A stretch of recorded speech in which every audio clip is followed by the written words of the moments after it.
Yo, I want to chill right now. You're disrespecting me in a public forum right now. You realize that? Yeah. Okay.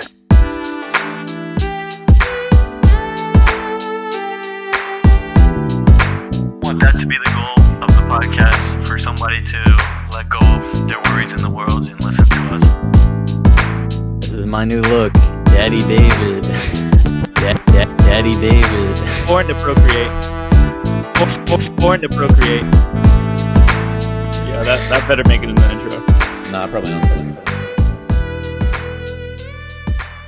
Hello, beautiful people. Welcome to episode 84 of the Unboxing Life podcast. In this episode, we are going to be discussing the one and only Illenium. And I fucked up the shirt, but it's right here. We're repping him. Shout out to you if you're watching this on YouTube. I am joined, but before I say I'm joined, because I'm getting ahead of myself, we're reviewing the newest Illenium album. It's called Fallen Embers. Yeah. So if you're a fan of pop and generic EDM, this is the place for you. I am here with Angels and Amo. Oh, what's going on, everybody? I'm excited to be here. I'm happy that you're here, man. Me too, brother. I'm also joined by Healthenium. Yep. Millennium's, I guess, good twin brother, and he's the evil one. So Yeah, no, he's the evil one for wanting to be healthy. He makes that fire music too. There you go. I'm also joined by In My Salt Mines. I got some salt, bro. I got some very specific salt that's gonna come out later in the episode about a specific track. The hot take is loaded and ready in the cannon. Stay tuned. Here we go. Here we The go. sugar and spice, something nice. And definitely not nice. Nothing And nice. You might have something nice. I want to hear it. I am also Lava Lamp. I will be here as well. I am a play on words of Nightlight on this album. Okay. That's good. I did not get that. Yeah. My bad, fam. A lava lamp can be a type of Can't nightlight, I all be guess. Healthenium. That's facts. No, Lava Lamp's good. This is gonna be a goofball episode. I can already tell. So Hell yeah. let's jump into some traditions before we get into this album review. I want to hear the track of the week, David. Mr. Okay. David. Let's do Okay. it. I'll throw it Wait, up we're there actually real quick. back to week, not episode with the new schedule. That's kind of We crazy. are. Just when we got used to it. Episode. Oh my frick! Track of the week. You said it right. Dang. I don't think in the entire run of us doing two that we got it consistently right. So I don't think so. I think maybe once I got it right, and that was it. yeah, there was a few times here and there, but Goddamn. yeah. So my track of the week is, man, y'all are straining me with the EDM stuff. My knowledge is not there. I almost thought I had done this before, and I only know like 4 EDM tracks, so I might have. We're here to open your mind on this genre, man. That's what's up, that's dope. Mine is Majesty by Apache, which is not spelled like the indigenous tribe. It's Apashe. Yeah. I've heard of them. Yeah. Is it a group or I thought it was just? I don't one guy, know. but- I don't know. yeah, I've seen that name before. I think it might just be this one dude. He's a producer, and then Wasiu is featured on this track, who's a rapper who I haven't heard of before. But I'll tell you this much: this is not the typical track I would enjoy at this point in my life. It's very loud and almost. I feel like it might come across corny to you guys if you check it out. But to me, I it listened to does. Hollywood Undead for 4 years straight, so Well, there you go. Yeah, I guess to me it just crosses over that barrier because it's done very well. And Waisu, he does it's like typical pop rap stuff. He just does it super well, and the drops are really loud and like in your face, and that just works for me. It's not a whiz verse. No, it's you got to give it some credit over that. Okay. Yeah, if you listen to it and you think it's whiz, then we're gonna have a discussion. Okay. You want to repeat it for the audience? Yes, Majesty by Apache featuring Wasiu. Oh, Check it out. Yeah, check it out. Let us know how you feel about it. Yeah. So my boy Amo. Can't believe it only likes took. jokes. Can't believe it only took one tradition for Cash Hate to float into the episode. Hey man, I Let's caught love that E, too. fam. I caught that That's too. true. That's true. I mean, I can't believe it, but I absolutely can believe it. That's how it is. Yeah. So my boy Amo loves to crack some jokes. So let's get a dad joke in there. Hell yeah. I like to take other people's jokes, but That's all comedy, right? That's fine. That's fine. Yeah. Be Amy Schumer. Damn. All right. That's almost that's like kind of a dated reference at this point. It really is, but Few years, yeah. But shout out, but we, unlike Amy, we out here shouting out our peoples who give us the sauce. So shout out to local Gregory, the Reddit user. There you go. But I mean, you know, basically what happened was this is another story. You know, we was outside. Okay. He was outside at night. It was late night. There's a big bullfrog, you know, and I said that's a European bullfrog, and my family was like, we're not so sure about that. So what do? We got the bullfrog DNA tested, and I'll tell you what we found. It was about 80% French, 15% German, and a tad Pole. Oh. Dang. Nice. Hit an unexpected point. That's good. That's good. And the funny part is, I thought you were going with the "Remember the Name" lyrics. Oh God. Remember the name. Okay. This is 10%. Oh my goodness. 20% American. Oh God. 50% Western European. I don't know. Fuck it. Dedicated power of German. Oh yeah. No, My yeah, there fucking you go. cheeks, paws are just like sore as shit right now. So Oh, that's we've good. been laughing all Goodness. We like it. All right. But in the spirit of corny little I guess just what I just did, I'm gonna. I didn't know what to quote from this album because normally when we do album reviews, I like to take my favorite lyric and kind of just shed some light on it. But this one, don't really need the lyrics too much, and a lot of them don't necessarily. That's not really what I'm here for. So this part did stand out when we first heard it as a group together. It's called Paper Thin, and I'll just try and do my best impression of it. It's the vocalist from Angels and Airwaves, who was also formerly in Blink-182, and y'all cracked on this shit. And this song's hard, but y'all cracked on this shit when y'all first heard it, and it goes something like this. I see you at the window still. The rain won't stop. The air's so chill. That's pretty good. It's all in the nose, baby. Yeah, facts. Nice. I can't do it yet, but we'll get there. Wow. Nice. Yeah. Sneakily, one of my favorite drops on here. I'm not gonna lie. We'll get to that track. It's an we interesting will. one. We will. Is that the Salt Lord? Definitely not. Okay. Okay. I'm curious. It'd be a waste of salt. All right, so give me your fun fact, my guy. Your temporal.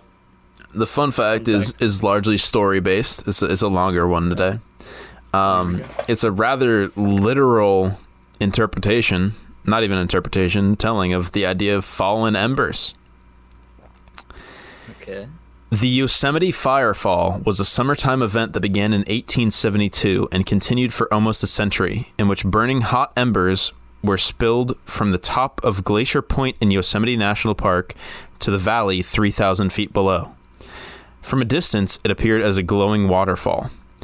The owners of the Glacier Point Hotel conducted the firefall. History has it that David Curry, founder of Camp Curry, would stand at the base of the fall and yell, "Let the fire fall," each night as a signal to start pushing the embers over.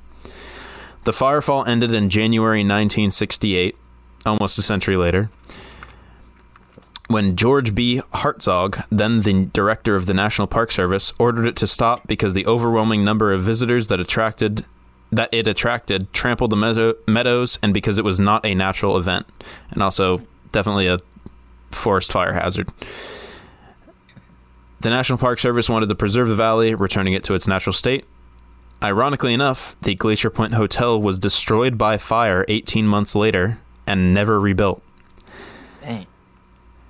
The cap off, if you want to look that up, it's pretty cool. They have long exposure photography of it. It's a very interesting photo of literal like fire spilling over a cliffside into the valley below. It's really cool looking, but it's obvious why they stopped it. But a throwback to when warning signs were far more hardcore in the 60s. When the fire dropping was made illegal, the Park Service posted a warning sign which read, "It is 3,000 feet to the bottom, and no undertaker to meet you. Take no chances.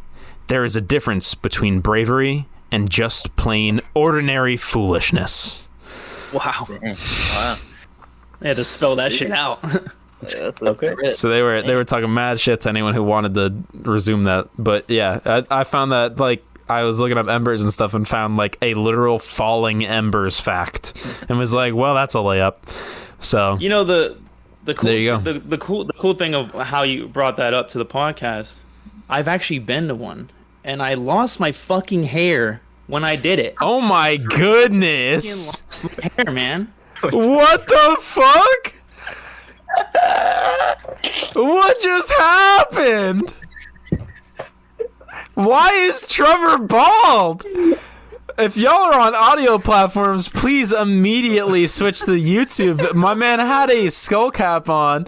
I heard David remark on it earlier. I thought nothing of it. Trevor's kind of a hat guy. This dude has no fucking hair on the top of his head. What is happening?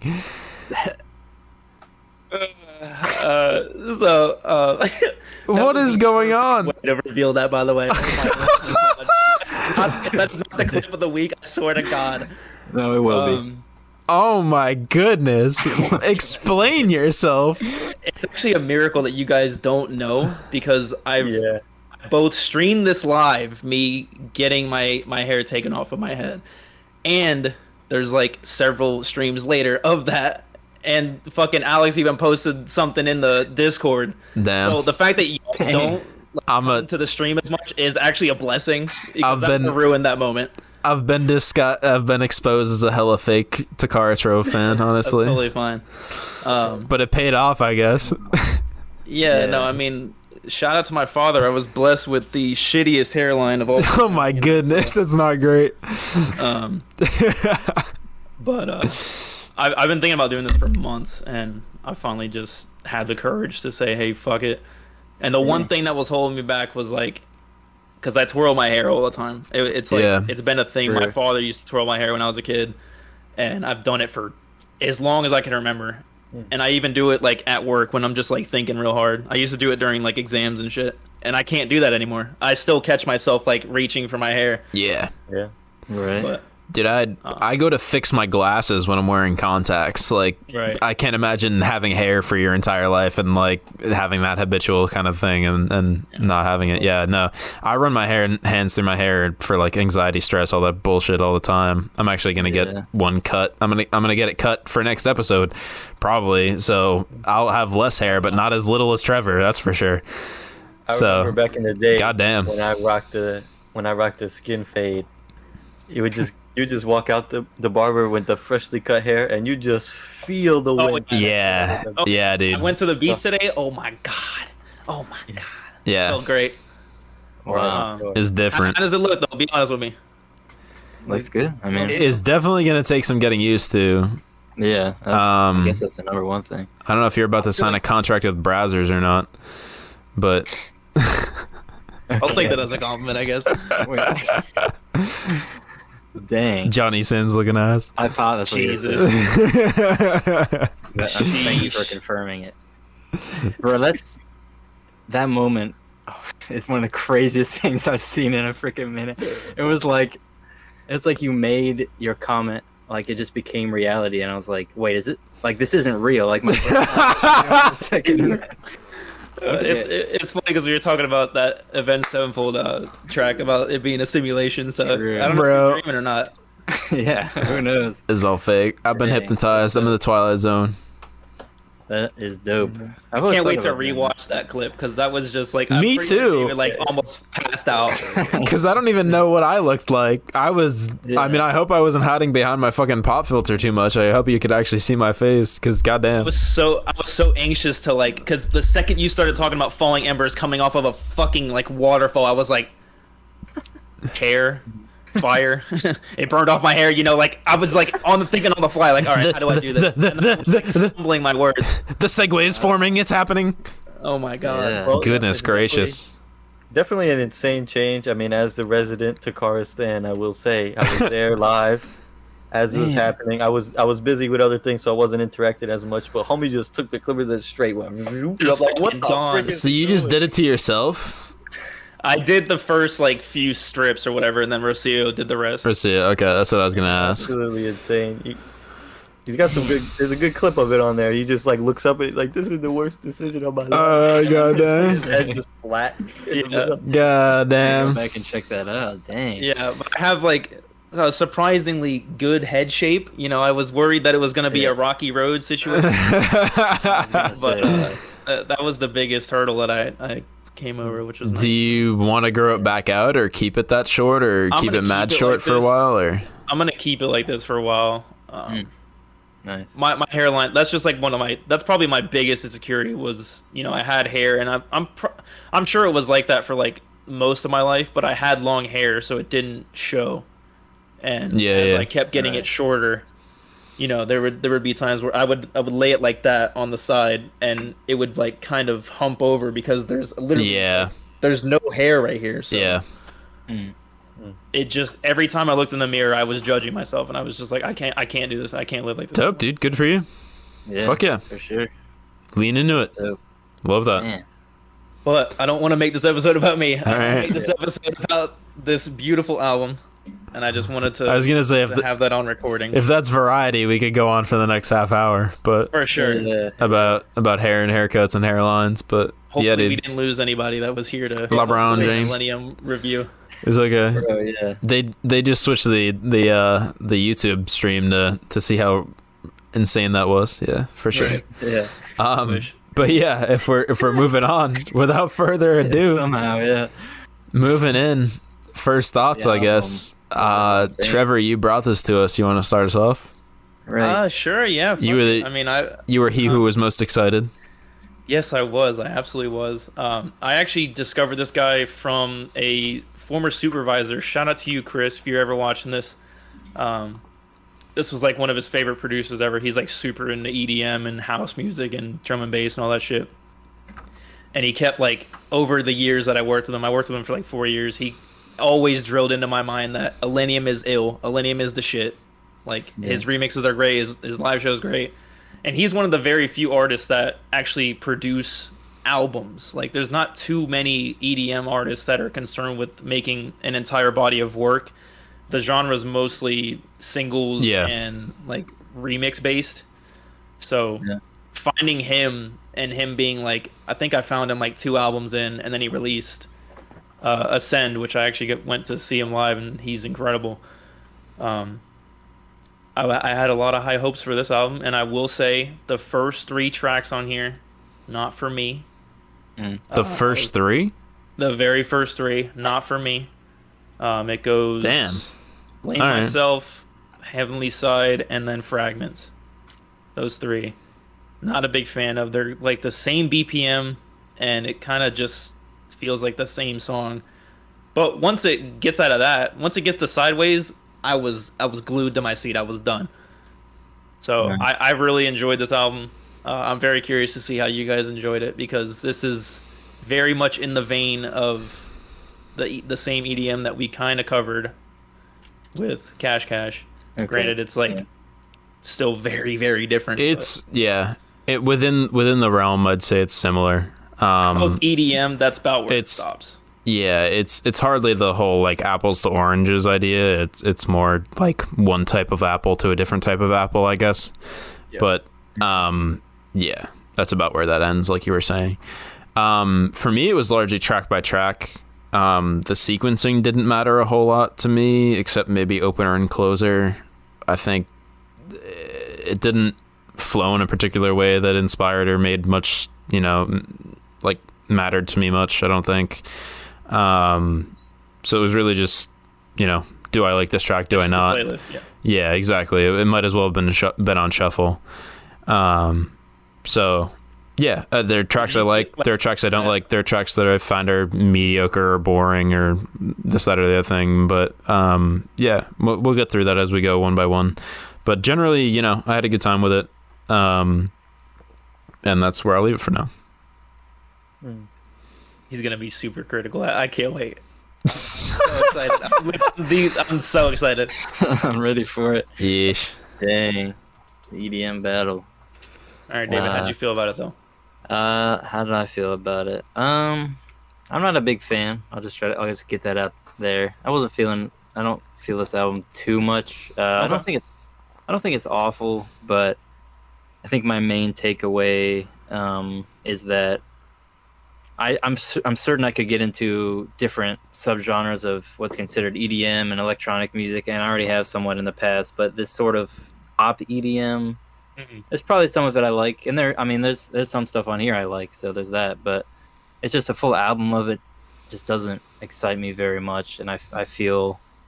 I know it doesn't all sound the same, and this is a genre outsider perspective, but it starts to really blend together for me, and that just kind of, it's sort of a similar thing happened as to Cash Cash. I do like this better than Cash Cash, but just to assuage David, your worries. I don't know if that's the right way. Good take. That's a good take. No hate, but just so as if Trevor needed a leg up on me. Like, that's a good take, man.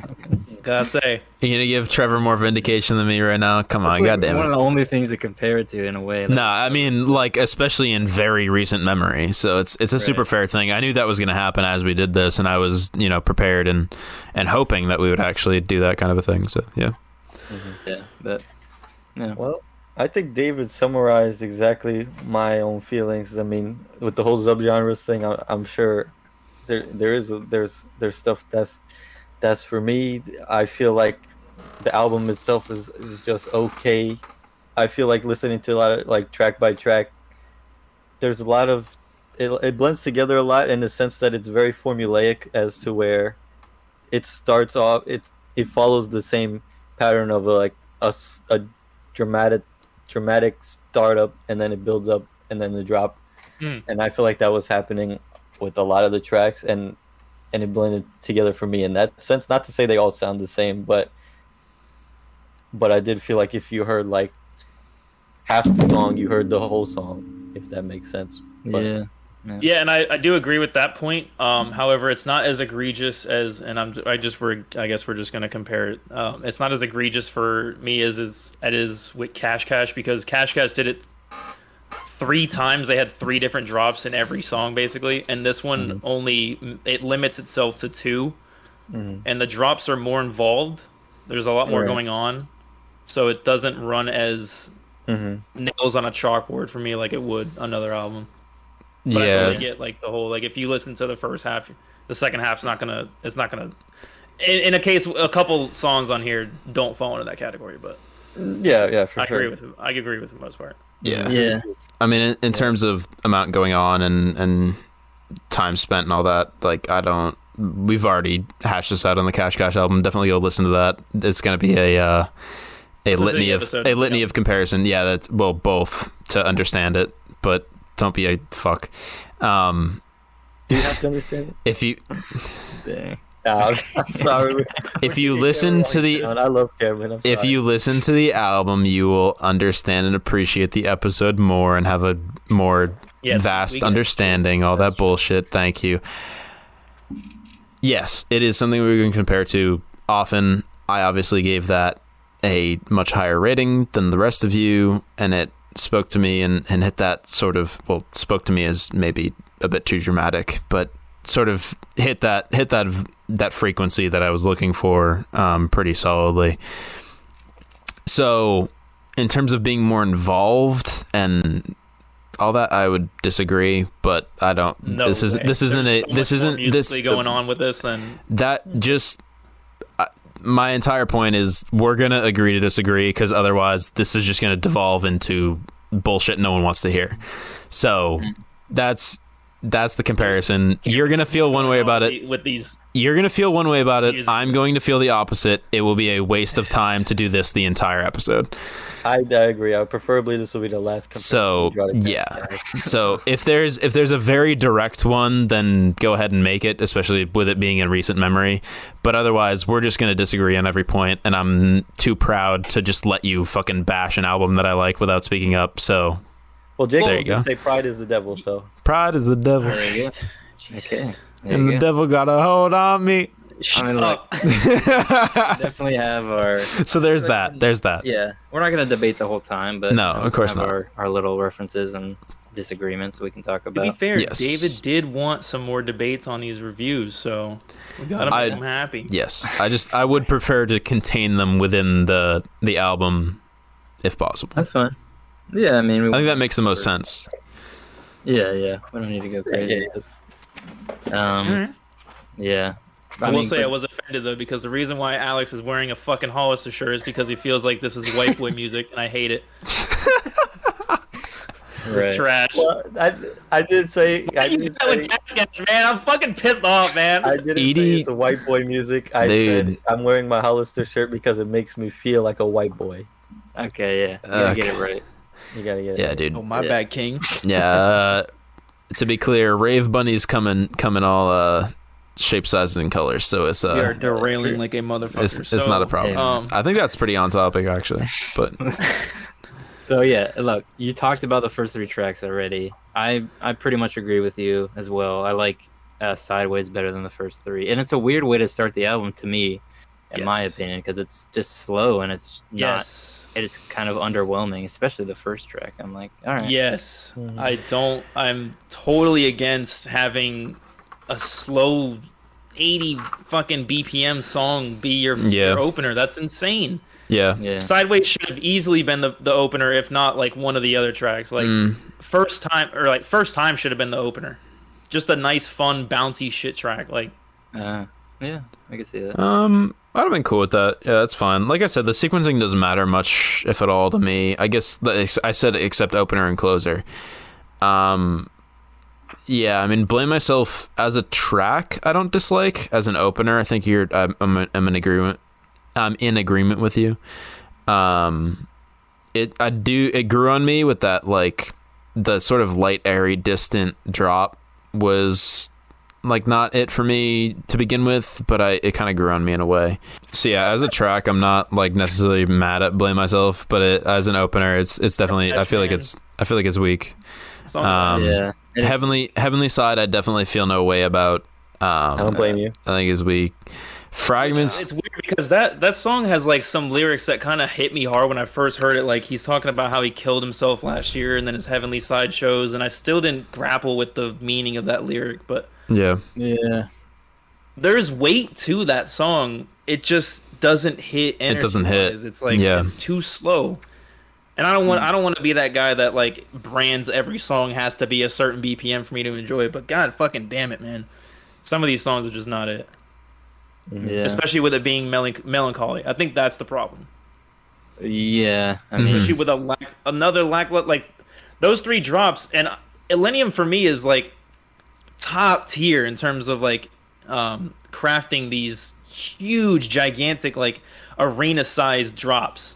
Yeah. And not a single one of those first 3 drops I can remember. I can't remember a single one. I really wanted it to, like kick me in the teeth, basically, like be like I'm at a concert like type of thing, like you said, arena sized, like Sideways. Yeah. So we might. Sideways is literally in my head, like when fragments. Fragments. I'll say. On its head, like. Yeah, fragments. I'll say I feel decent about, and then we can move on to talking about Sideways, because Sideways is a top 3 track on the album for me. Yeah, I agree. Fragments is another one. I made fun of it in the car with Rocio. We were going to the beach earlier, and I was playing it for her, and I was just like, I don't like the way she says sideways. Fragments. I don't like the way she says fragments, and then she like sings it out, and Rocio just turns to me. She's like, "It's fine. It's fine." Yeah, Fragments is perfectly fine to me. I'm not. Man, shut up. I'm hard to say. Yeah, I mean, you're just weird for that, but it's it's fine to me. I like it. It's not gonna be something I return to with great regularity, but it's not something I'm mad at either. Yeah. So Sideways though. Sideways. Okay. Because I'm kind of honestly I'm a little upset that I heard this track before, because this was like the 5th single, and I was actually kind of upset that I heard this because this is, like Cameron said, it's like one of my favorite songs on here, and it's got like the most creative drop apart from one that we'll get to. And it like it's just like classic Illenium for me. Like this song is the embodiment of Illenium for me.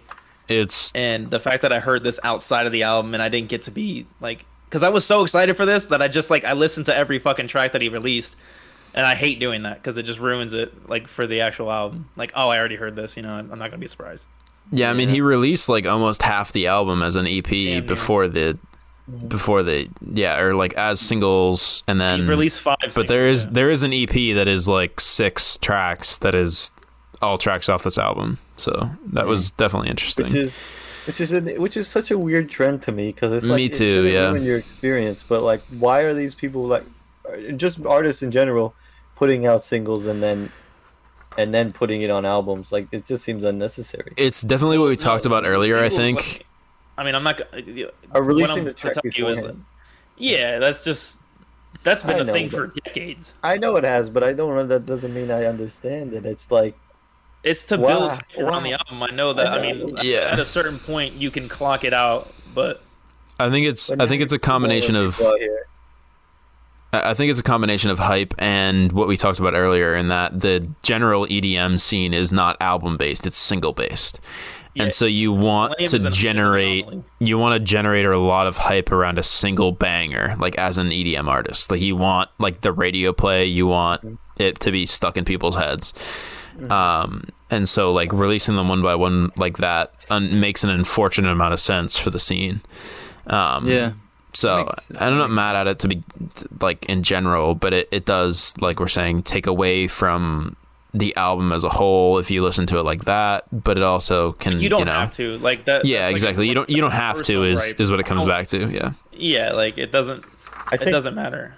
I think the more bigger issue with that is that like it has to do with how dope the song is, because then when you listen to the album and it's like it's still a top 3 song, but it's like, man, I wanted you to come hard with these albums and some of these tracks, you know? Yeah. That's why I usually try to avoid them, especially if there's so many, it gets a little annoying. Like I'm not like it puts undue expectations on the album, like especially when you hear that song.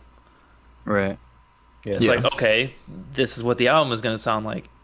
And granted, the album does sound like Sideways a lot, but at the same time, like take Illenium out of that. Like if you just listen to a rap album and you know he throws a couple bangers out there, and then the rest of the album is nothing like those singles. It's happened countless times for me. Yeah, of course.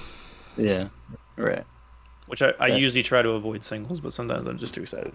Yeah, so it's hard to Alex yourself from expectations. Alex and David, do you guys feel strongly about Sideways or no? Do I feel strongly about it?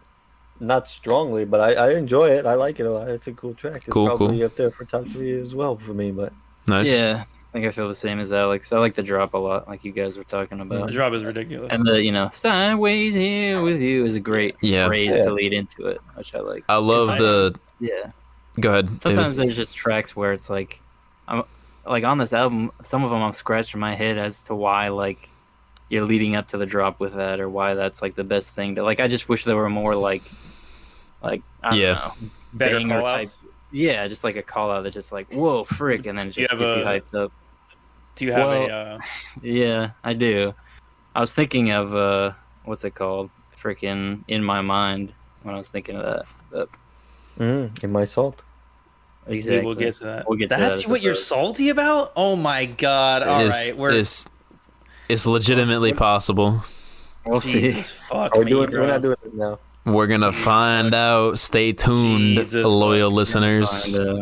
Yeah, I'm definitely a slut for like the when they play with audio, especially when it's like, I mean, that's a fucking just word for music is playing with audio, but or phrase, but when it like. Yeah, Alex, I really love when you play with audio. Oh yeah, baby. When it like And Division. with the Sideways drop. Especially the Sideways drop is a very solid example of like when it's like dropping and they repeatedly cut away the volume and the music, but in a patterned way, so it's like part of the beat, so like you're getting nothing but it's a part of the beat, and it like fades in and out like really fast. I love that shit. It's really good. Illenium special. Yeah, it's really nice. So I like that track a lot for sure. It hits exactly how I want it to. Both times. The production on this particular song for me is just immaculate. Like her vocals are great. The way it leads up with the percussion, like I guess the pre-chorus whatever. Like when she starts going like feet on the ground, like I love that shit. Yeah, the vocalists, I think across the board, but especially some of the female vocalists for this and other ones we'll get to are super clean, super delightful to listen to. So yeah, they don't miss there, that's for sure. What do you guys feel about First Time? Ian Dior.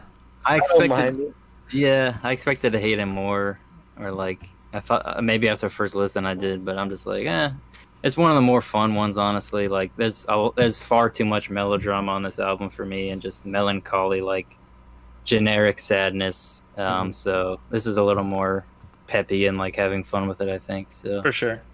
Yeah. That contrast alone makes me like it, I think. Fair. Yeah, I That's don't, nothing about the actual song. Yeah, I don't like love the song, honestly, but it's, you know, it's fine. It's he doesn't like do anything that's really weird or like act like a frick boy or anything. Like, I don't know, the name Ian Dior is a bit of a red flag for me, but That's definitely not the best. But I'm not gonna, you know, judge him based on that because he's not bad on here. So Gotcha. you know. I don't know. These might be some frick boy lyrics, though. I don't. They are. There might be lyrics. some that I missed. Honestly, there might be some I missed. Well, I mean, the whole song is literally about. I know that we haven't met, but I know your vibe. Like the whole song is literally. Yeah. I haven't met you, but you're exactly like the 1,000 women that I have You've already been in my slept bed, with. like for the 1,000th time. Exactly. That's exactly what the I song's think about. I would enjoy. I like the song.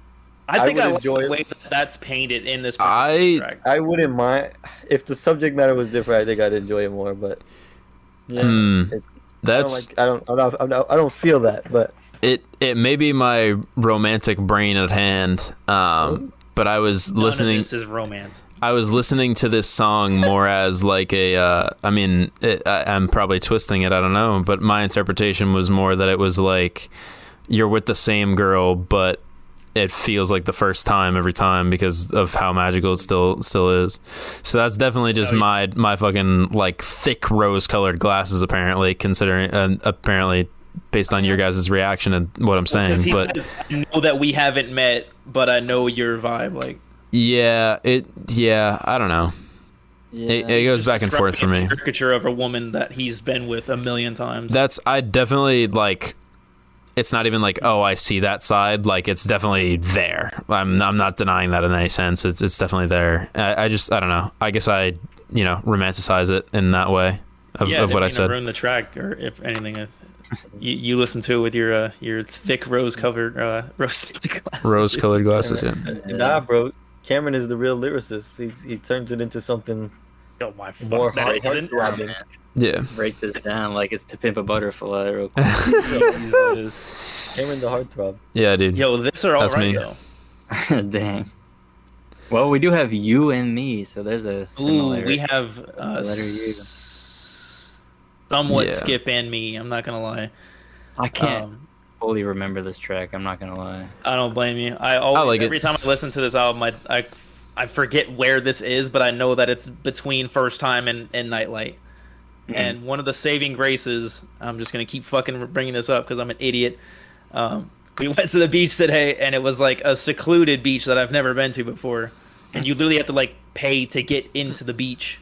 And as we were like coming to that point, the song was playing, and it's a really cute little, very generic, like, oh, let's go someplace that is really like secluded just for you and me and whatever. Yeah. But I like looked at her and I was like, we're living this song, like. Yeah. She didn't even get it. She was like, she's probably just like zoned out, and she was like, "Fuck are you talking about?" Yeah, no, I like you and me. It definitely grew on me. It's fun. It's not. inoffensive. That's what I'll give it. Yeah, I'd agree with that. Yeah. Yeah. Moving on to another banger. I love Nightlight. I also love lot. Nightlight. I was quoting this fucking song at the beach because I'm an idiot and I keep fucking bringing this up. Hey, dude. I listened to it a couple times today, so that's what I'm gonna do. Yeah. I'll His- pick certain, like, Cameron, you know this about me. I'll pick like certain lines out of a song and just fucking say it to death. No, I've never heard you do that. Not once. No. Definitely You not. never heard me talk You about do Williams. that? Oh my goodness. Pinky ring till I get a pinky ring. But like the whole point of her, like, or the whole time she's like saying like, will you be my nightlight? Like that's Yeah. what I sang the entire day. Yeah.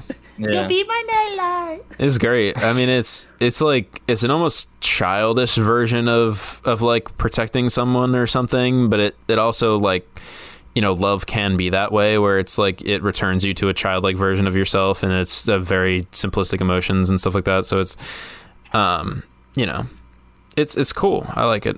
So it's and the drop is hard as fuck. So there you go. The drop is awesome, and it also features Annika Wells, who I will say this about his albums in general. He has a very tight-knit group of people that he collaborates a lot of the time. Another one is Said the Sky. That's always cool. Yeah, Dabin he took on tour with when I saw him. He's worked with Annika Wells. She went on tour with him when I saw him. She's on his last album, and I think the album before it as well. So I like seeing these like recurring guests on here. That is cool. Like, yeah. Yeah, it's just like I don't know. That's cool. Like a what will they do next kind of a thing almost. Right. Yeah. Almost like, yeah. Because she's on one of my favorite tracks on Ascend, which is his previous album. So I had like, a lot of high hopes. It's kind of like seeing an actor and director work multiple times together. Right. Yeah. It's like De Niro and Scorsese or something. Yeah. There you go, yeah. That's cool. Yeah, I mean, I think the vocals are good and everything. I do think the nightlight metaphor is a little childish, but what are you going to do? It's a little bit, you know. I mean, my argument is that it works in that sense. Yeah, I don't think you have to interpret it as being childish. And more like, I think to me, it more so retains a certain innocence about it that is inherent in childishness, but it's not in a bad way. I don't think. That's fair. Yeah, it's like a warm and comforting protection as opposed to like. I didn't thank you. Yeah. What just happened? I said I agree with you, Alex. He was like, "You're welcome." Thank you, Alex. I don't know. Nah, bro, you're welcome. Honestly. Well, you're still welcome. Nah, yeah, but I do like it as a. Accept it. I do like it as a sort of, you know, warm and comforting sort of protection as opposed to, you know, like violent and protective and whatever that. So it's cool. It's something you can lean on, something you can feel good about. So, and the drop is hard. So there you go. Nice.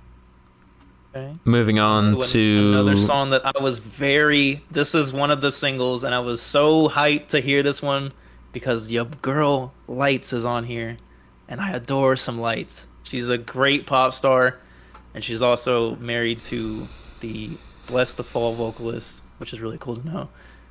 But the song is hard as shit, and I love that fucking intro guitar riff, whatever the fuck you want to call that shit, that little acoustic. Right. Yeah. There's a lot going on with this song. But. I enjoy it too, yeah. It's definitely one of my favorites. Top two. I love how the drop, like, continuing on with the guitar riffs, like... like is that like carries the song for me so hard. It's really good. I'm glad that he's not really one to shy away from crafting different drops, like with like actual music or like actual instruments. Like I can feel like he took the time to lay those chords down and kind of morph his style around it. That's cool. Yeah that's cool. Yeah, it is. Yeah, I like that aspect to it. A lot of them, I do enjoy the drops a pretty good amount. I can tell there's a lot that goes into them, but just that structure of them not persisting for that much of the song, and a lot of it is just, you know, pop vocals that I'm not a big fan of. Like this kind of switches that up for me because the drop just feels like it's continuing on for a while. Yeah, just, no, I feel that. It's like adding on to it. But I mean, to counter that point, I wouldn't want the drops to be longer than they already are for most of these, because that's what you look forward to in a song. That's like why, you know, that's why it's called a hook, you know. Yeah, I get that. I was thinking about that. Like, I definitely get the philosophy behind it. It's just, I don't know. I would rather more like of the thick instrumentation just persisting throughout the song, and then it switches up and drops, and that's probably the stuff I'm more of a fan of if I go to it. But. I'm definitely in agreement with you, David. There was a lot of times where it was like, I like where it ended up, but it took a while to get where it was going for a lot of these tracks. I think Hearts on Fire might be one of them. Hearts on Fire is songs on here that like it's justified though, like the closing track. We'll get to, but. Yeah, I agree and disagree, and depending on each one, and it's I don't know. We've kind of gone through it. We'll get there more and more. But Hearts on Fire. Most of these take forever to get to the hook, though. They don't take forever. They take a little bit longer than I want them to. It depends on the track. Like the ones we've talked about that I've already said I like. I mean, the one that comes to mind the most is the final track. In terms of, but that's like for a specific reason. Yes, which is why I can't be mad at it. Yeah, but it's still like, I don't know. We'll get there. But for Hearts on Fire, this is a track. A great fucking track title, by the way. It's a track that I want to like more than I do.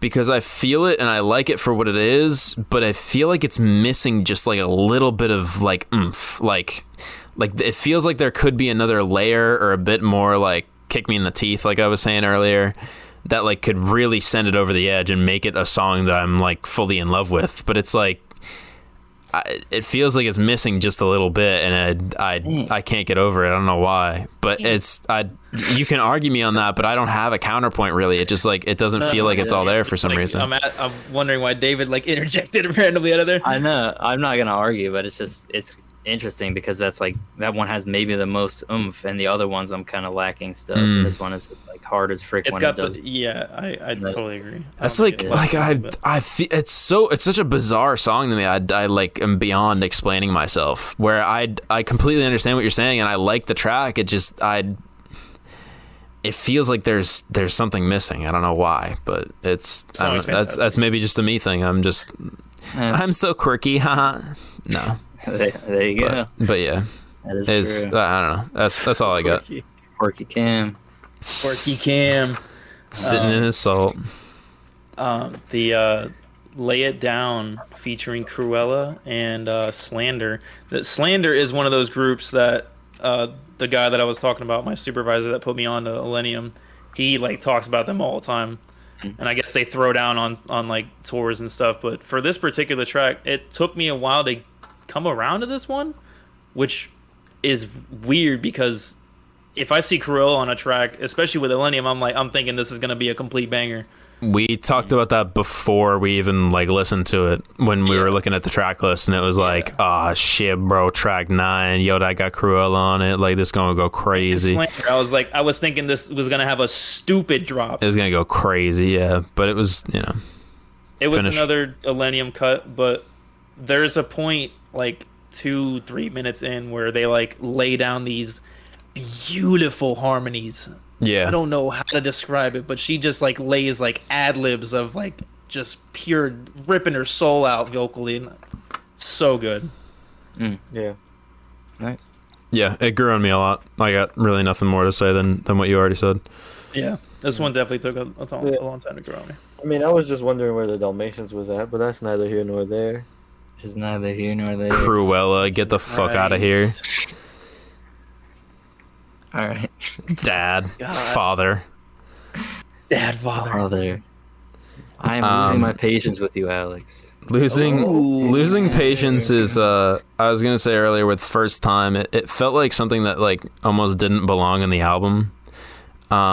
With First Time, where it was like a complete switch up of just the general EDM, where he's actually like leaning into lyricism and stuff like this. And Losing Patience is in that same vein for me, but then Losing Patience actually has very solid drops as the song goes on. It's almost like a rock or like a rock song, and it's like the drops are dirty, like super bass heavy. It's very bassy, which I love. Like it almost felt like an industrial vibe. Like when I first heard it, I was like, damn, this is kind of fucking nasty. Yeah. David's not feeling it? I mean, I remember liking it. It's like, in the better half of the album for me. They don't feel the same. Yeah. No, I think it sort of distinguishes itself a little bit now that I'm remembering it more. Yeah. Just the different vocals, like you said, the rock sort of sound to it. It definitely has a rock influence on it. I definitely like the weight of it. When it really leans into the drops and, like we said, gets bassy and that sort of buzz kind of a sound, which is not even close to what it actually is. The sound I just made, but he does this on a couple tracks, like where he'll lead the bait or the drop with a snare hit, and he'll go like, and it'll drop, and that's like the hardest shit for me in the world. Yeah, because I like to finger drum on my stereo or my steering wheel. Yeah. So whenever I get to hit that fucking snare right before the drop, I'm like, I feel like a badass. I know someone out there feels me. Oh yeah, I feel with finger drumming. I do. Yeah. All right. Well. Jesus Christ, Cameron. Well then. Shut up, man. The moment you've all been waiting for. Shut up. The fact of the matter is that this track should be my favorite on the album. Okay. It really should be my favorite on the album. But it's not? It would be my favorite on the album if you cut out 25 seconds from the center of it. Because that dubstep just drives me up a fucking wall. It exists there for absolutely no good goddamn reason. I do not want it there. I want absolutely nothing to do with it. It's okay dubstep, I guess, by itself, but in that song, it just doesn't fucking belong. Oh my God. It doesn't fucking belong there. I don't want it there. Like, literally, if you cut that out of the center of the song and put it back the way it should be, it would be my favorite track in the album. Yuck. Disgusting. Don't you dare disrespect Excision in this fucking podcast ever again. Motherfucker. I'm about to continue doing it. Man, I think I'm rather neutral. I don't know. I don't dubstep is not a genre for me at all. So yeah, if Cameron wants to hate on dubstep, he can hate on dubstep. I'm not dying. I'm not hating on dubstep. I'm saying it doesn't belong. It doesn't belong where it is. I don't want it there. The song is so good without it. It does not need that complete switch up. The track. They've done like 4 tracks before, like together, and like this is their style. This is just how it goes. Where he'll have like a melodic drop from Millennium, and you can tell exactly where Excision comes in because he's dirty dubstep. It's fucking hard. It is hard as shit. This shit is so fucking hard. I say it's hard every time I listen to this shit. It's disgusting. I mean, fuck you. Like, I like dubstep. I enjoy that kind of music. This shit is so fucking when I'm in the mood for it and when I want it, but like it's in the middle of that song, like it was so good, and it's so good before and after. I love both of those drops, and it just doesn't vibe with the rest of the song. It's not the same wavelength at all. It feels like a complete switch up, and then it goes back to what I want it to be. It just doesn't make any fucking sense. Like I literally skip half a minute in the middle of that song, and I get the perfect song that I want. Interesting. I'll say, I'll chime in and say I kind of wanted it to be my favorite one too. And when I first heard it, I was like, "Oh, that's the hardest drop on the whole album." But I'm kind of with you, Cameron. Thank you. I like the drops, but it just, and I was like, okay, is this just something that I got to get used to with EDM and them doing this? And I mean, obviously, like 90% of what I've heard is like melodramatic kind of soft stuff, and then some drops, but this is just it's so like opposite that it just doesn't quite make sense in my mind. It's supposed to be like opposite though. I know, but it's supposed to take you out of that, and like that's just how their tracks go. I played Gold Stupid Love for you guys so many fucking times. I'm sure you guys would remember. That's an Illenium and Excision track. That Excision drop doesn't really belong either. It's like 2 completely different sides of the coin. That's why they jump on tracks together, because their styles are so completely different.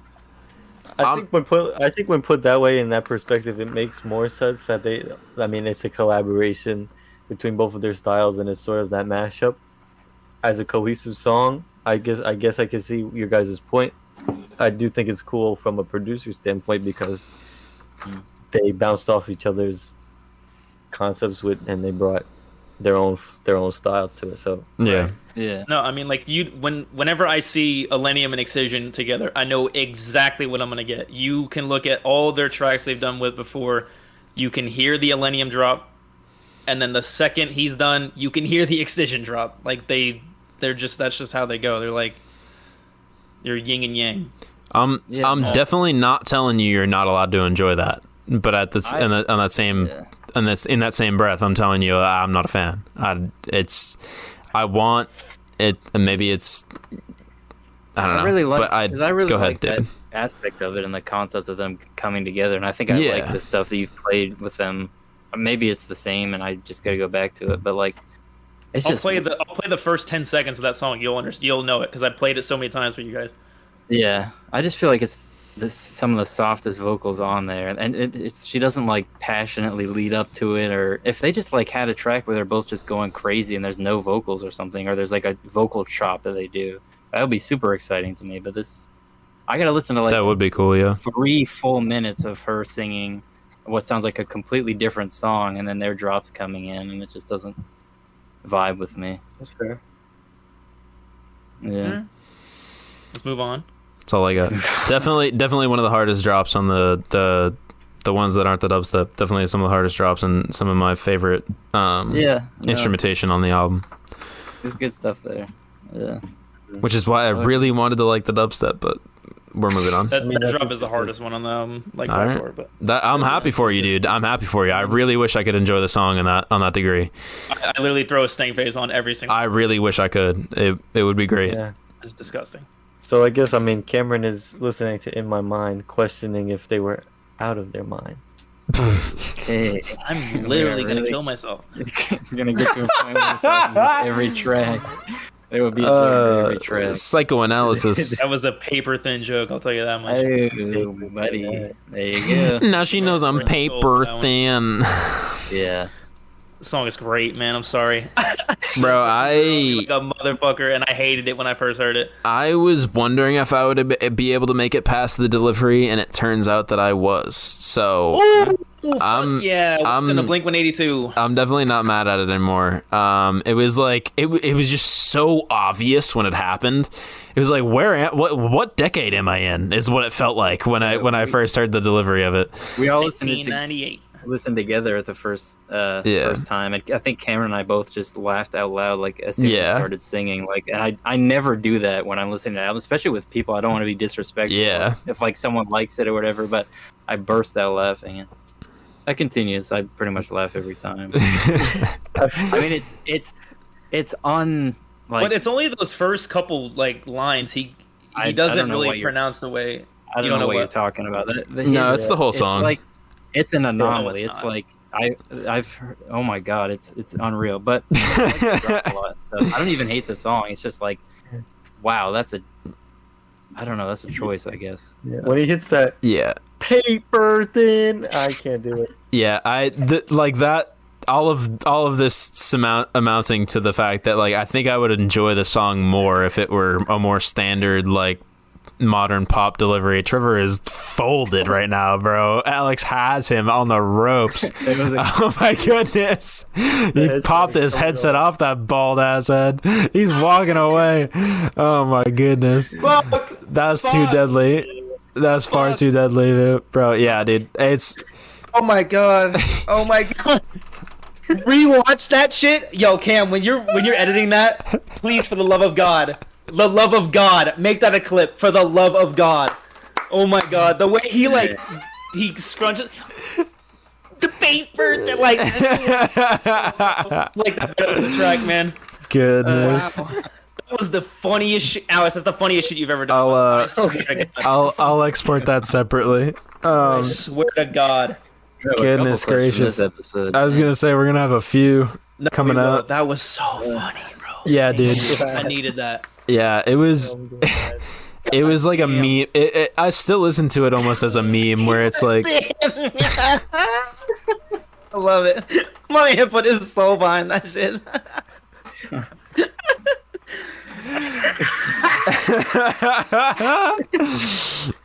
Jesus. Cracking out.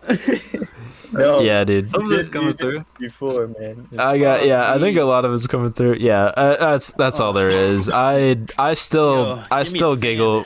I still giggle at the delivery, but the drop is hard enough that I'm like, yeah, it's cool. It's a song. It's a song I think I would like more if it had more standardized modern pop delivery. I don't want it to be that. I don't. Yeah. I don't get. That's I don't get fine. why you want every song to sound the same. I Yeah, don't.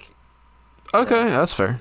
I kind of disagree with you I'm because not even if, pointing it from, but like just like in No. general, a lot of people, especially me, and that's probably the reason why I'm most passionate about this in particular is because I fall into that same trap too. Like, oh, it's not exactly what I like, to hear. So I want it to sound like everything that's already on my phone. Like, no, I should open my ears and say, hey, this is a completely different delivery from what I'm used to, and I should be able to appreciate it as such.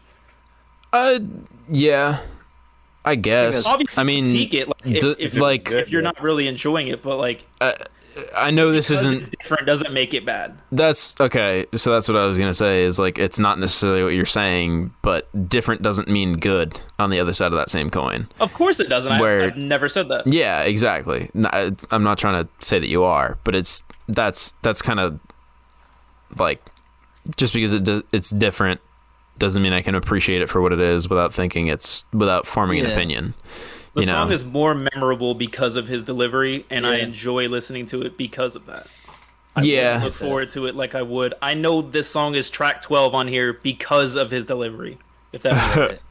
Yeah, I do. I respect it more than if it wasn't like that. Because most of these vocalists are painfully boring to me on this and Cash Cash. It's like I don't see the appeal with most of them. So this is like, if it's really up your alley, then whatever. That's great. And yeah.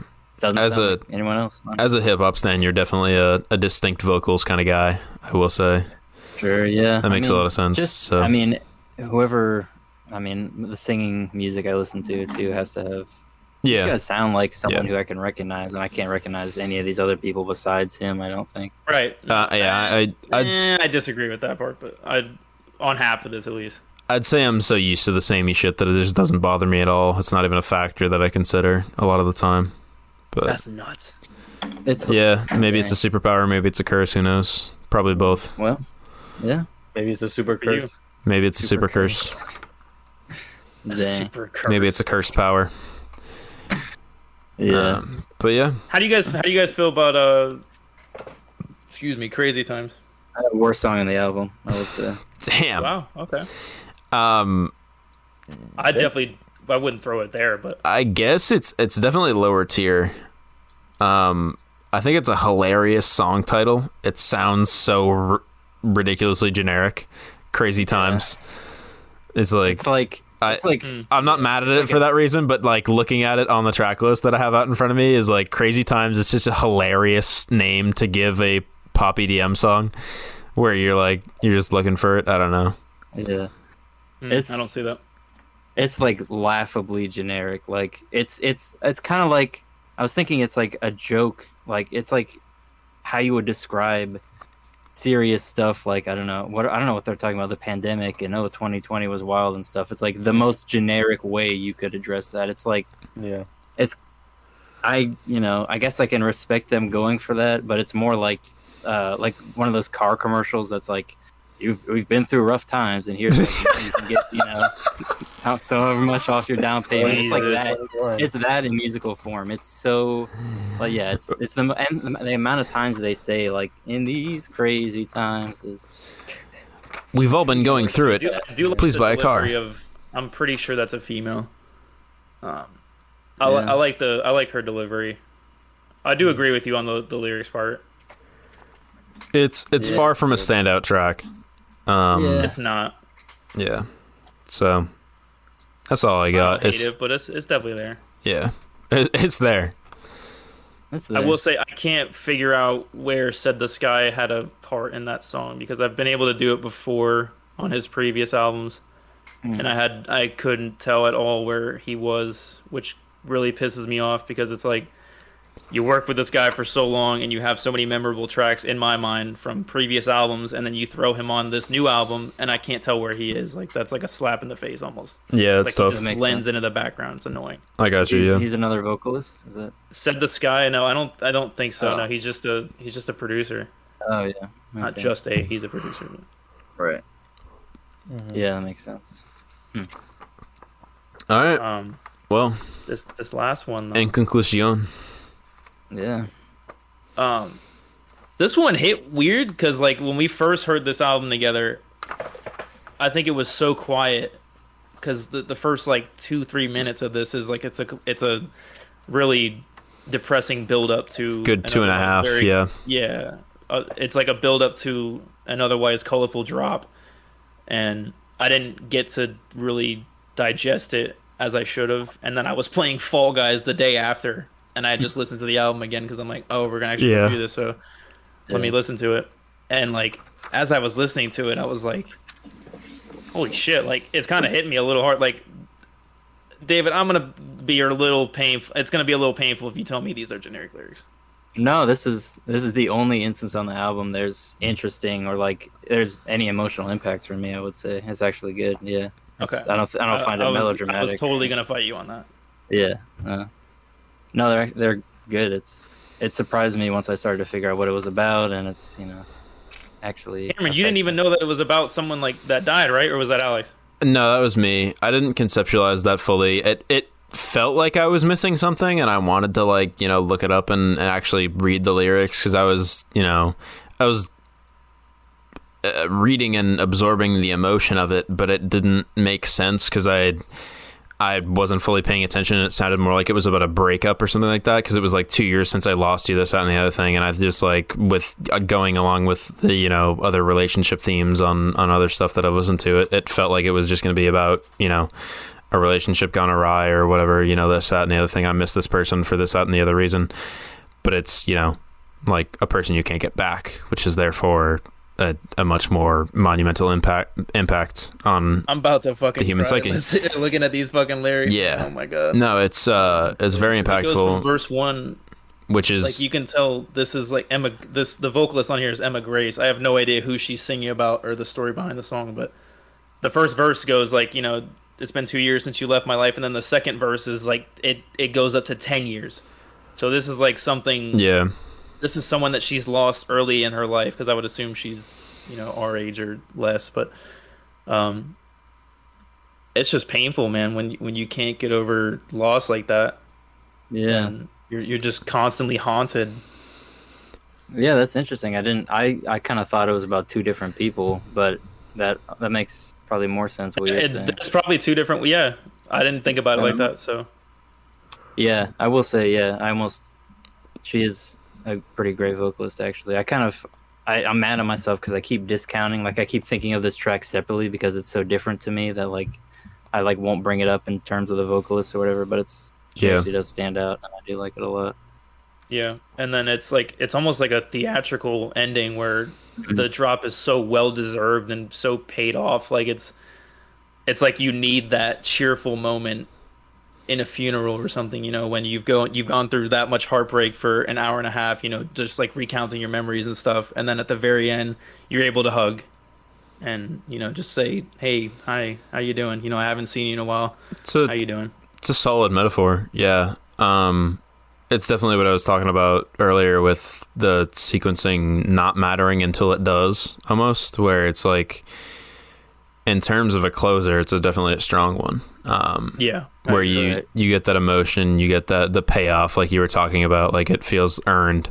And that's what I was saying earlier, where it was like, some of the tracks, I feel like I wait too long for the payoff, but in this, it's because of the way it is and the subject matter and just the design of the track is made to take you on sort of an emotional ride, and it's almost curated in that way. That it makes sense, that it delays itself and then finally drops. So I'm very glad that he chose this subject matter to break away from his formula that he's done for 13 tracks on here, and he allows the verses to breathe. He allows the drop to breathe too. David, you were talking about having longer drops. This drop is 40 seconds, and it kind of morphs into itself. Yeah.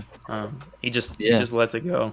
I definitely love the shift in the community, but also individual artists doing towards more emotional, more visceral topics in EDM, where a lot of EDM is let's get fucked up, do all this bullshit, let's all party and fucking rage and do all this shit and get crazy and all that, and it's just about slamming into each other at a concert and going crazy and feeling like you can't feel your face, whatever.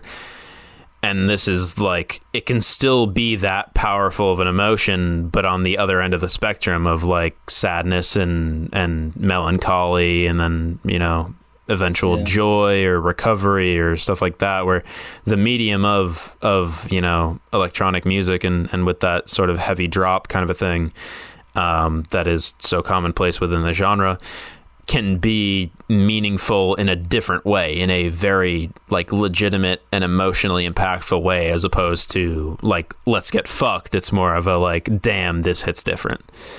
Yeah, that's an interesting point, because I think I like the two ends of the spectrum you're talking about. I like those, like I guess the two far ends, and that's maybe what I would like to see out of a whole album. Whereas I guess the rest of it fell more like in that middle, where it's like, it's kind of dramatic, but it's not really that crazy. And I get why people like that middle ground too. But just for future reference, if you know, if any EDM artists are listening, you know, meet my demands of what I His demands.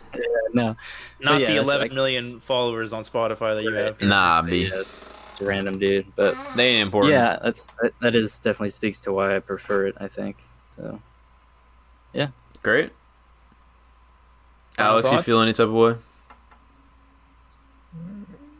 I think you guys said it all. I don't think there's much I could say. Did you like it for its emotionality or for the drop or? Yeah, I like it. I mean, it had me thinking about things. Even now, I was thinking. But Yeah. yeah. I don't know. I'm weird. I'm sorry. No, it's cool. I mean, Yeah. anytime any sort of these kinds of songs, man. anytime any sort of art can evoke legitimate emotion is success.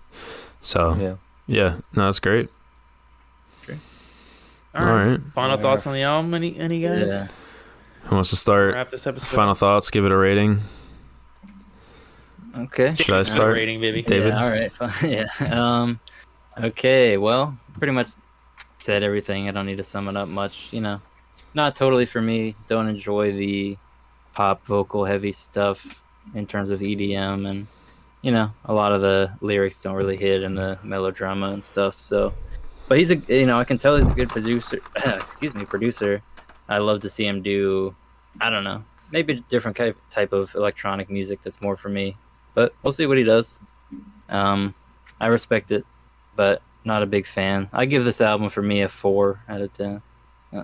Okay. Not terrible, but not my cup of tea. Alex, Yeah, you want to I'm hit? I'm pretty much directly in alignment with David there. When I'm thinking about how I want to rate these albums, I kind of think about all the other albums we reviewed and where I put them.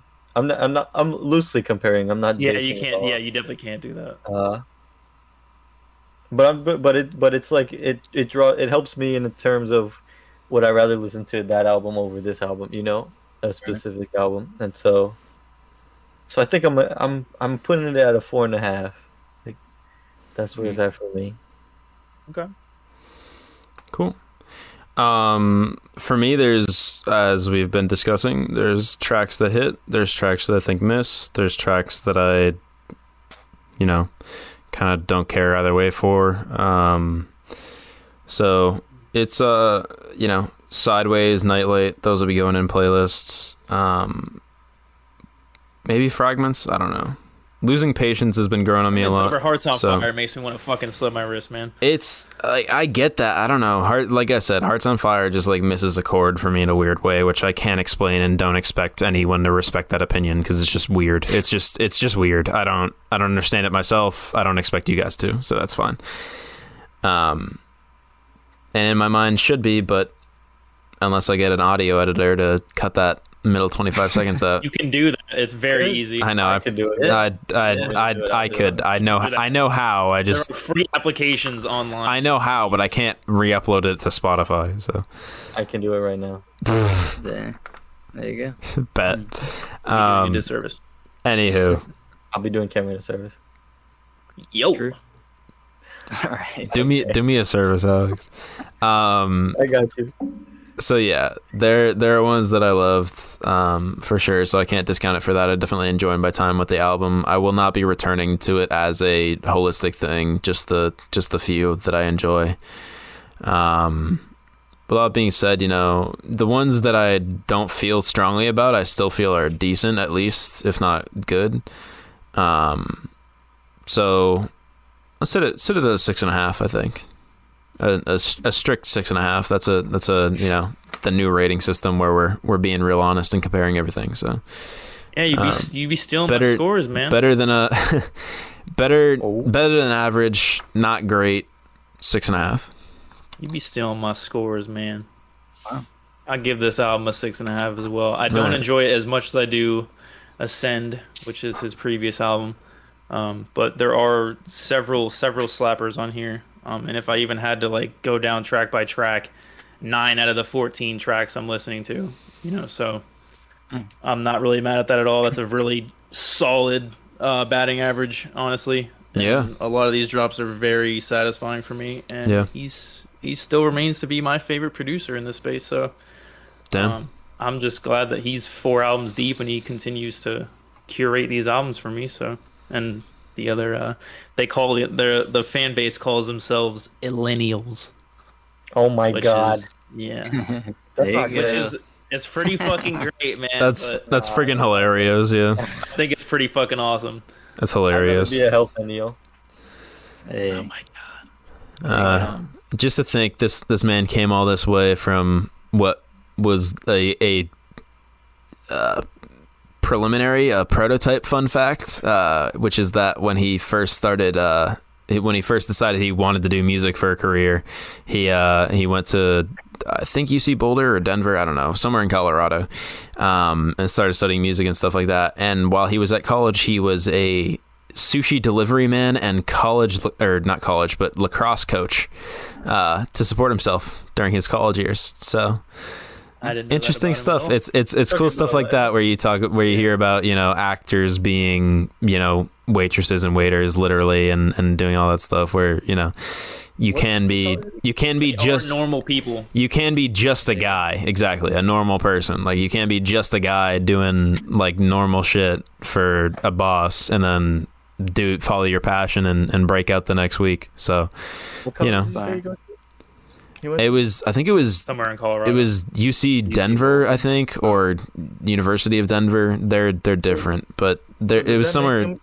Oh, here we go. God. Does that make him a Illenium? I don't know if he graduated. Actually, I didn't read that far. I don't know if he graduated, but the article said he made mad connects when he was in the program and released his first EP while he was still studying. So I think he probably dropped out, but don't take my word on that. Definitely, he could have finished, but who knows? He is Good for making him either way. Wikipedia stacks, probably. I'll guarantee you that. Yeah, he's doing okay. He's doing okay. Yeah, I think he's doing all right. But I will say, when I went and saw him in 2019, it changed my life. I had never been to an EDM show before. I had no expectations, and it just blew it out of the fucking water. And he's coming back over here in October, and I cannot fucking wait because I'm going to that fucking show. Nice. And I will say, David, if you did go, I can guarantee you this album would hit harder. I promise you that. I'm sure it would hit harder than it did, in my car, but would it hit that hard? Would it hit hard enough for 50 bucks? I don't know.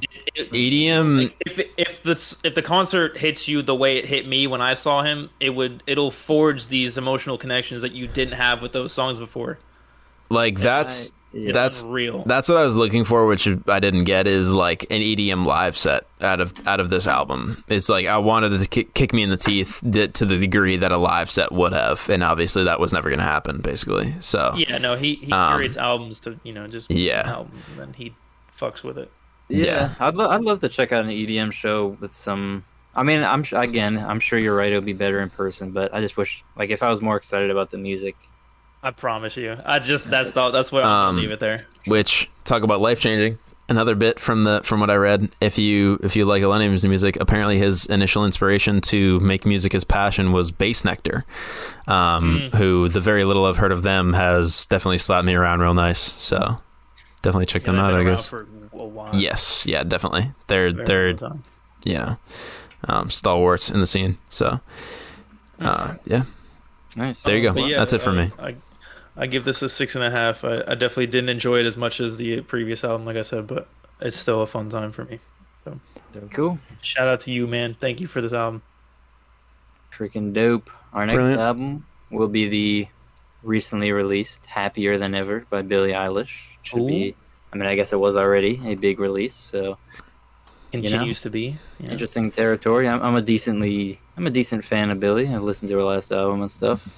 I don't know. This will be a long album that we will see. I don't know much Have you about listened to her EP? Her first EP from like No. 2017? it. No. Dang, that's year one. Yeah, oh yeah. We That was the one that got me. can definitely talk more about that on that episode. That's for sure. Yeah. For sure. We'll definitely deep dive sure. that. I think I've already discussed that EP on here, like when Probably, My yeah. Future came out, and I was like, Yeah. oh shit, and I went back and listened to it, and I gave it Oh, a little yeah. synopsis. Yeah. That was back when Deep Reverence came out. Dang. Well, yeah, that'll be in like a week, so it'll be soon. We're There you go. Yeah. pushing it up and having it soon for y'all. So check that out. It's been real, everybody. Keep raving and jumping around like you kids do, and bopping your head to the EDM, everybody, whatever it is. Pop in your head. See ya. Yeah, I'm a dad. David, act less than 40 years old, please. I don't know Facts. how. Facts. I don't know how anymore. Just he's dad energy. I graduated college. How do you do, fellow kids? Jesus Christ. I know. Alex. All right. Yeah. I mean, if you made it to this point in the video, then shout out to you. You're a real one. If you liked our album review, let us know. If you didn't like it, let us know. If you got your own feelings about it, please also let us know in comments. And we're on most platforms, so you can reach out to us. That'll be lots of fun.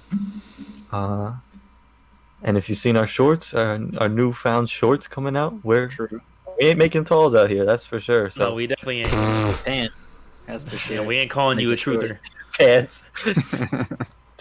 yeah. I guess with that being said, I love you all. Yeah, dude. If you want to find them shorts, if you want to find them short clips, if you want to find us on social media at all, we got Reels, YouTube Shorts, TikTok. That's going to be at Unboxing Life Pod on Instagram and Twitter. That is at Unboxing Life Podcast on TikTok now. Go follow that. That's that good shit. r/Unboxing Life Podcast, of course. If you made it to this point in the podcast, you absolutely have no physical choice other than to go immediately to Apple Podcasts and rate us 5 stars and leave us a review. You do not have a choice. This is mandatory. Go do it right now. The sound of my voice is hypnotizing you, and this, that, and the other thing. Anyway, yeah, so that's that. I definitely hope you enjoyed. Definitely let us know how you felt about it on any of those platforms. And yeah, until next time, please stay safe and be kind to everyone. Dope. No, I'm glad that we tackled this one. I'm glad that we're doing current albums and not just going back in the past as well. It's a nice change of pace, and we kind of just schedule our shit on the fly, which is pretty fun. I will say what David just said, and I just fucking lost it. Oh, keep raving. Yes, keep raving. But also wear ear protection, because those shows are disgusting. True. And I've been to over 100 concerts in my life, and I would be deaf right now if I didn't wear ear protection every show. So please do yourself a favor down the line. Get yourself a nice set of earplugs. I've got a whole bag of like 150 earplugs in my bottom drawer that I use. So please take care of yourself. And that's it for me. That's it for the gang. Gang. Peace out, baby. Cue ball looking ass. So fucking asshole ass. Ass.